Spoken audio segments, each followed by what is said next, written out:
அன்பார்ந்தவர்களே, இயேசு சபையினர் பலர் தாங்கள் எந்தெந்த நாட்டிலே பணியாற்றினார்களோ அந்த நாட்டு சேவை பலவற்றிலே அவர்கள் ஈடுபட்டிருந்தார்கள். அவ்வாறு ஈடுபட்டவர்களுக்கு அந்தந்த அரசு பல்வேறு சமயங்களிலே பரிசு தருகிற வகையிலே விருதுகளை வழங்கியது உண்டு. அப்படி விருது பெற்ற ஓரிருவரை பற்றி இன்று உங்களோடு பகிர்ந்து கொள்ள நான் விரும்புகின்றேன். இயேசு சபையாருள் பலர் நாட்டு தொண்டு புரிந்தனர். அதன் பயனாக அரசு விருதுகளை பெற்றனர். அத்தகைய சிலரை ஓரிருவரை இன்று அறிமுகம் செய்கிறோம்.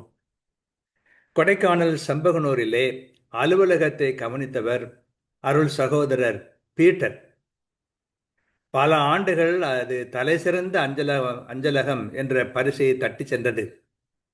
இறுதியில் இந்திய அரசு அவருக்கு பத்மஸ்ரீ பட்டம் வழங்கி சிறப்பித்தது. கோர்த்தி என்பவர் நீதிமன்றத்திற்கு சென்று கீழ்ஜாதி ஏழை மக்களுக்கு தன்னலமின்றி சமூக சேவை செய்தார்.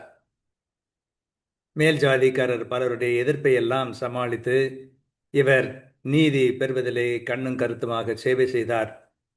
தன்னலமின்றி சமூக சேவை செய்ததனால் இவருக்கு இந்திய அரசு கேசரி ஹிந்த் என்ற விருதை தந்து பாராட்டியது.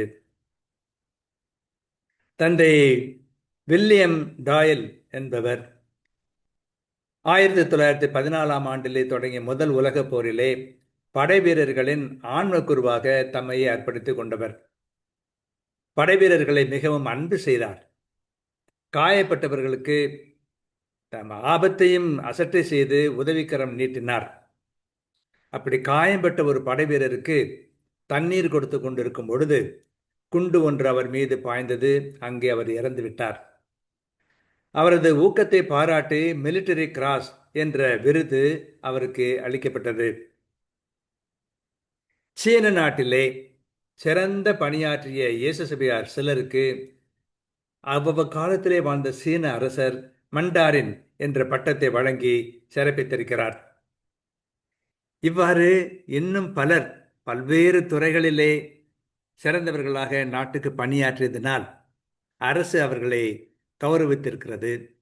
பல நாடுகளிலே இந்த அருள் தந்தையர்கள், அருள் சகோதரர்கள் இவர்களுடைய பெயரால் தபால் தலையெல்லாம் வெளியிடப்பட்ட நிகழ்ச்சியும் உண்டு.